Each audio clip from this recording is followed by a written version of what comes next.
Assalamualaikum warahmatullahi wabarakatuh.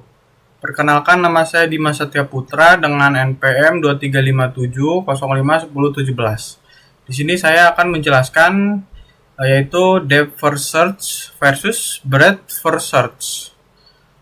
Oke, kita langsung aja. Yang soal pertama yaitu apa kompleksitas waktu atau time complexity dari masing-masing algoritma. Yang algoritma depth first search dengan breadth first search. Yang pertama itu keduanya memiliki kompleksitas waktu O dalam kurung V plus E kurung tutup, di mana V adalah jumlah simpul dan E adalah jumlah tepi.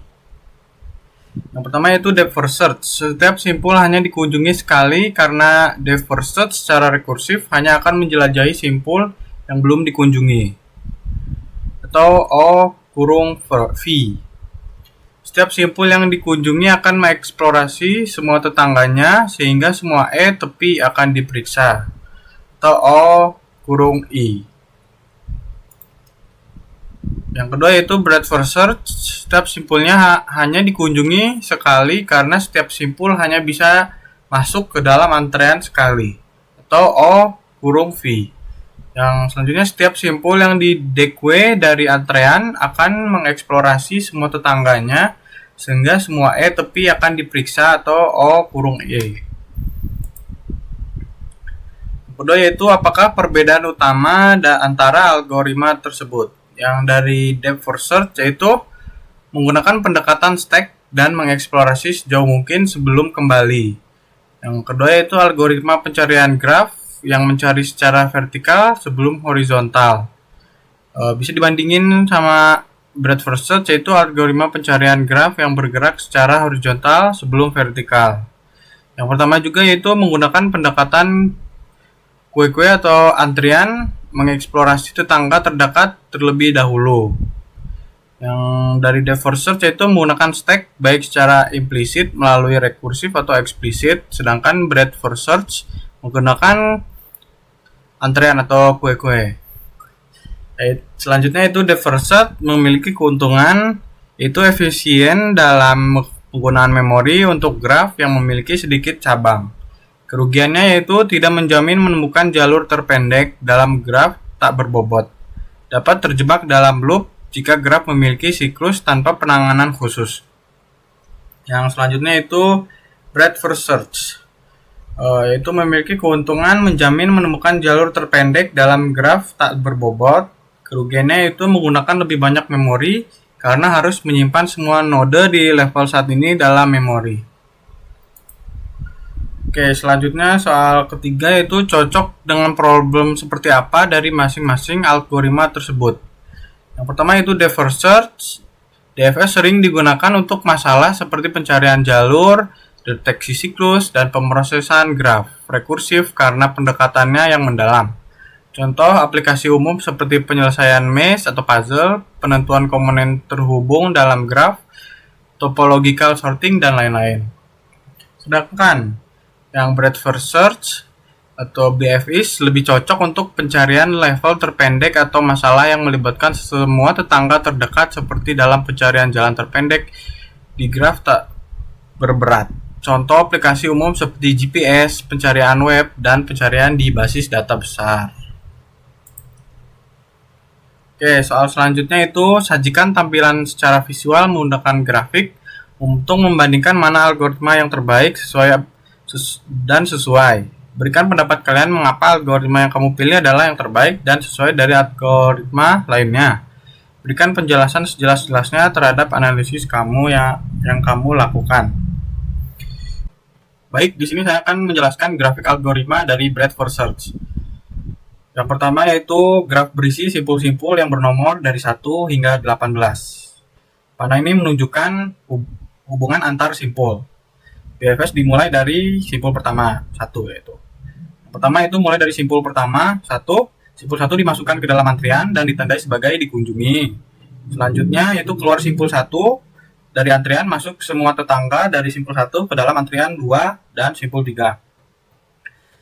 Selanjutnya yaitu keluar dari simpul 2 dari antrian, masuk semua tetangga dari simpul 2 ke dalam antrian simpul 4 dan 5. Selanjutnya yaitu keluar simpul dari 3 antrian masuk semua tetangga dari simpul ketiga dalam antrian, yaitu simpul 6 dan 7.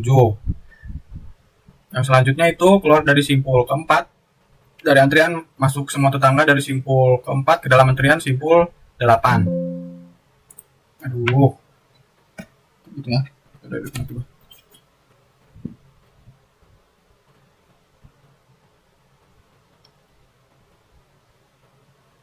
Baik, di sini saya akan menjelaskan grafik algoritma dari breadth-first search. Yang pertama yaitu dimulai dari graf berisi simpul-simpul yang bernomor dari 1 hingga 18. Karena menunjukkan hubungan antar simpul. BFS dimulai dari simpul pertama. Oke, yang pertama itu mulai dari simpul pertama dimasukkan ke dalam antrian dan ditandai sebagai dikunjungi. Selanjutnya itu keluar dari simpul dalam pertama yang 1, terus masuk ke semua tetangganya dari simpul 1 yaitu 2 dan 3. Selanjutnya keluar dari simpul 2 masuk ke tetangganya yaitu simpul 7 dan 6. Selanjutnya seperti itu lagi dari simpul 7 ke tetangganya itu simpul 8. Dan selanjutnya dari simpul 8 ke tetangganya itu 17 dan 16. Terus di sini balik lagi ke simpul 8 karena sudah dikunjungi. Jadi balik lagi ke simpul 7 karena sudah dikunjungi, kita balik lagi ke simpul 2. Nah, di simpul 2 ini mengunjungi tetangganya itu 6 dan seterusnya sampai sampai dia ke simpul ke 18 atau simpul yang terakhir, di mana tidak memiliki tetangga yang belum dikunjungi. Oke, kesimpulannya di sini BFS berjalan dengan mengunjungi setiap simpul dalam level yang sama terlebih dahulu sebelum melanjutkan ke level berikutnya.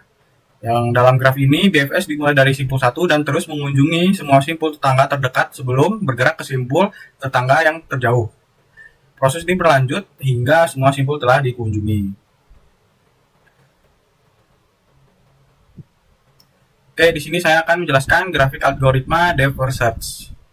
Graf berisi simpul 1 sampai 17. Panah ini menunjukkan hubungan antar simpul ya. DFS dimulai dari angka simpul 1. Mulai dari simpul 1 ditandai sebagai dikunjungi, terus dari simpul 1 pergi ke simpul 2, ke simpul 2 ditandai sebagai dikunjungi, selanjutnya simpul 2 pergi ke simpul 7, ke simpul 7 tanda telah dikunjungi, selanjutnya simpul 2 pergi ke simpul 4. Simpul 4 ditandai simpul 8 salah. Simpul 8 telah ditandai dikunjungi. Selanjutnya yaitu 8 ke simpul 16 dan 17 seperti kayak gini. Nanti ke 16 dulu deng, ke 16 dan ditandai sebagai telah dikunjungi. Terus karena di sini tidak ada tetangga lainnya, di sini balik lagi ke angka 8. Di angka 8 ada tetangga yang belum dikunjungi, terus kunjungi ke 17. Habis itu ditandai dikunjungi. Terus balik lagi ke 8. 8 udah ditandai, balik lagi ke 7 sudah ditandai dan balik lagi ke 2. Dan yang kedua ini belum tetangganya masih ada yang belum dikunjungi, terus langsung aja seperti itu sampai akhirnya selesai, sampai semuanya telah dikunjungi, sampai tidak ada simpul tetangga yang belum dikunjungi, semuanya sudah dikunjungi gitu maksudnya. Oke, kesimpulannya DFS berjalan dengan mengunjungi simpul-simpul sejauh mungkin, di mana satu cabang sebelum mundur ke atas untuk mencari cabang lain yang belum dikunjungi. Dalam graf ini, DFS dimulai dari simpul 1 dan terus mengunjungi simpul tetangga pertama yang belum dikunjungi sebelum mundur ke atas untuk mencari cabang lain yang belum dikunjungi. Dalam graf ini, DFS dimulai dari simpul 1 dan terus mengunjungi simpul tetangga pertama yang belum dikunjungi sebelum kembali ke simpul sebelumnya untuk melanjutkan pencarian. Proses ini berlanjut hingga semua simpul telah dikunjungi. Oke, kesimpulan saya yaitu mana yang lebih bagus menurut saya itu breadth first search. Yang pertama itu mencari jalur terpendek. BFS bisa menemukan jalur terpendek dari simpul awal ke simpul tujuan di graf yang tidak berbobot. Hal ini karena BFS menjelajahi simpul pada satu tingkat kedalaman sebelum melakukan ke tingkat berikutnya, memastikan jalur terpendek ditemukan.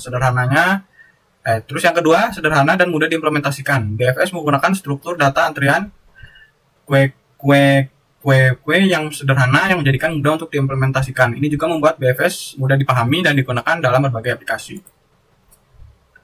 Oke, terima kasih. Mungkin segitu aja dari saya. Apabila ada kekurangan, mohon dimaafkan. Sebelumnya terima kasih. Wassalamualaikum warahmatullahi wabarakatuh.